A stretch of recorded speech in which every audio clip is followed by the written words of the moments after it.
जय हिंद दोस्तों। आज हम जिस वैकेंसी के बारे में बात करने वाले हैं वो सेंट्रल रिजर्व पुलिस यानी कि सीआरपीएफ की ओर से न्यू वैकेंसी की नोटिफिकेशन जारी हुआ है।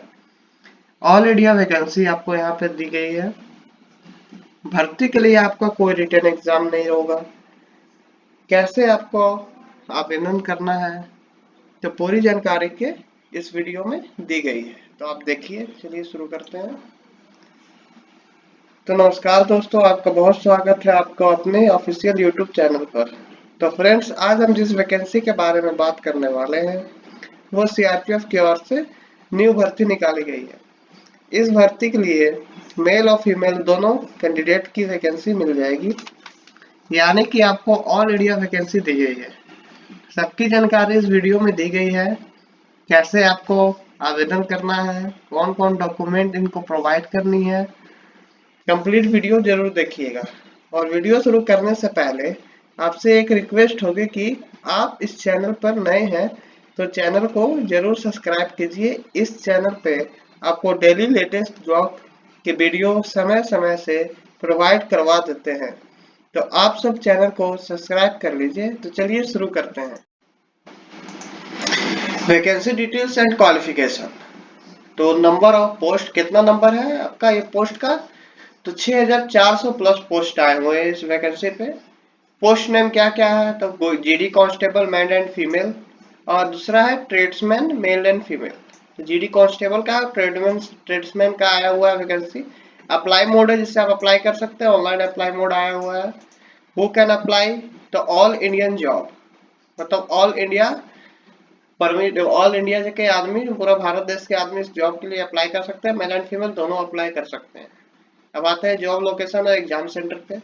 ऑल ओवर इंडिया पे एग्जाम होगा, मतलब आपका कहीं भी हो सकता है। ऑल ओवर पे आपको वहां पर एग्जाम स्टेट सिलेक्ट करना होगा कि कहाँ पे आप एग्जाम देना चाहते हो। आपके नजदीकी हो या आपको बाहर देना हो तो वो भी कर सकते हो। सैलरी पे स्केल कितना इस जॉब की, सीआरपीएफ जॉब की, ट्रेड्समैन और जीडी कांस्टेबल की कितना आपका सैलरी रहेगा? तो पे स्केल रहेगा 25,500 से लेके 81,100 पर मंथ। ठीक है, आपका और फिर बढ़ेगा भी आगे जाके। एप्लीकेशन फॉर्म फी अब आते हैं। तो you are general OBC candidate, application में 100 रुपये लगेगा।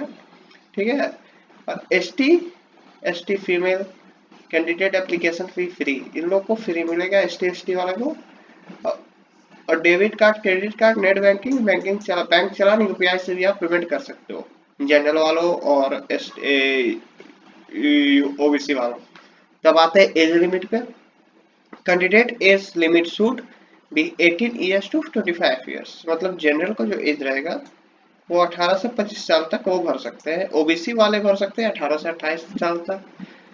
SC ST candidate age limit in लोग भर सकते हैं 18 टू 30 मार्च तक। एज आपका सिर्फ गिनती होगा 28 मार्च 2025 तक। ठीक है, ये आपका एज गिनती होगा। अब आते हैं एज रिलैक्सेशन, मतलब आपको कितना छूट मिलेगी। तो एसटी एससी को छूट मिलेगी 5 साल के लिए, 5 साल का छूट मिलेगा, और ओबीसी के लिए छूट मिलेगा 3 साल का। तब आइए फिजिकल टेस्ट डिटेल्स पे आते हैं। मेल एंड फीमेल कैंडिडेट के लिए क्या क्या कितना होगा। तो मेल कैंडिडेट को 170 सेंटीमीटर ये लगाना होगा दौड़, और 170 सेंटीमीटर दौड़ बोल रहे हैं, ये जंप या लॉन्ग जंप होगा, जो जो भी होगा 170 सेंटीमीटर होगा। फीमेल कैंडिडेट का होगा 155 सेंटीमीटर। नॉर्थ इंडिया जोन का होगा, जो नॉर्थ इंडिया जो सामने डिस्ट्रिक्ट आते हैं 165 और 150। ठीक है। अब रनिंग टेस्ट के लिए होगा रनिंग टेस्ट। अब आते हैं रनिंग टेस्ट पे। तो आपका रनिंग टेस्ट है मेल कैंडिडेट का 5 किलोमीटर। ठीक है, male candidate 5 kilometre running test करेंगे, वो भी 24 मिनट पे। ठीक है, तो आपका बहुत आसानी, आप आराम से कर सकते हो 5 किलोमीटर रनिंग टेस्ट 24 मिनट में। ये आप लोग को दिया जाएगा। ये क्या बोला जाता है, ये जो होता है ना पीछे से कंधा पे लाद के दौड़ने वाला, वो होगा ये। ठीक है। फॉर फीमेल कैंडिडेट 1600 मीटर इनको दौड़ाया जाएगा, 1.6 kilometre. Running will be complete 8 minute 30 second. तो आप लोग लड़कियां भी कर सकती है, आराम से कर सकती है, जिनको प्रैक्टिस होगा वो उनके लिए कोई दिक्कत है नहीं। क्या सही बात है, तो वो आराम से कर सकती हैं। अब CRPF constable requirement 2025 required documents, document क्या क्या चाहिए? Photo and signature, light colour का बैकग्राउंड होना चाहिए फोटो। ठीक है, बैकग्राउंड लाइट कलर का होना चाहिए। एजुकेशन सर्टिफिकेट 8 to 10 पास। ठीक है, कास्ट सर्टिफिकेट आपका चाहिए, डोमिसाइल सर्टिफिकेट चाहिए, नहीं तो आपका डोमिसाइल सर्टिफिकेट नहीं रहेगा अगर, तो आपको जनरल में क्या हो जाता है, छूट नहीं मिल पाएगी।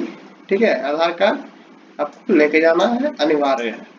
सिलेक्शन प्रोसेस होगा, पहला रिटन एग्जाम होगा, फिर फिजिकल टेस्ट होगा, फिर स्किल टेस्ट होगा, फिर डॉक्यूमेंट वेरिफिकेशन होगा, फिर फाइनल मेरिट लिस्ट निकल जाता है। ठीक है, एजुकेशन क्वालिफिकेशन होगा आपका, कैंडिडेट जो 8th 10th pass 12th pass equivalent from any education board, आप कोई भी बोर्ड से एग्जाम दे रहे हो 8th 10th 12th आराम से भर सकते हो ये फॉर्म। ठीक है, अगर एजुकेशन डिटेल और टू ऑफिशियल नोटिफिकेशन, मतलब आप वहाँ ऑफिशियल जाके नोटिफिकेशन पे देख सकते हो और क्या क्या चाहिए।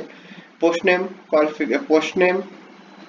क्वालिफिकेशन, हेड कांस्टेबल आपका होगा एक 12th पास प्लस टाइपिंग, कांस्टेबल होगा 10th पास, एसआई होगा ग्रेजुएशन पास। ठीक है, तो आप लोग तीनों को क्या, वो तीनों में से कौन सा भरना वो आप लोग देख लेना। इंपॉर्टेंट डेट है भरने का, शॉर्ट नोटिफिकेशन आया हुआ है, रिलीज डेट है आपका 28 तारीख की, कल के आज के दिन रिलीज हुआ है। स्टार्टिंग है एप्लीकेशन का 2 मई 2025 से। ठीक, सेकेंड वीक में आपका स्टार्ट हो जाएगा। लास्ट डे ऑफ सबमिशन मतलब last day exam, last day form भरने की तिथि है जून 2025। ठीक है, एडमिट कार्ड अभी टू बी नोटिफाइड, जब आप भर लोगे, जब ये डेट खत्म हो जाएगा आपका ये फॉर्म का भरने का, उसके बाद आपका एडमिट कार्ड आएगा, तब एग्जाम डेट आएगा, तो आप लोग भर सकते हो। अगर आपको किसी को भी कुछ भी पूछना हो तो कमेंट कर सकते हो। अगर आपको ये मालूम नहीं है कि आपकी डिस्ट्रिक्ट किस जोन में आती है, तो आप हमको नीचे कमेंट बॉक्स पे कमेंट जाकर कर दें, आपको रिप्लाई मैं कर दूंगा कि आपकी कौन डिस्ट्रिक्ट कौन सी जोन में आती है। ठीक, आप लोग ये कमेंट कर देना, जिसको नहीं पता है केवल अपनी डिस्ट्रिक्ट ये बता देना मेरे कमेंट पे। ठीक है, आपको तुरंत रिप्लाई मिल जाएगी। और भी आपको किसी जॉब के लिए रिलेटेड आपको कोई वीडियो चाहिए तो आप बना सकते हो, मैं उस वीडियो को आपके सामने उपलब्ध कर दूंगा। ठीक है, नमस्कार, थैंक यू।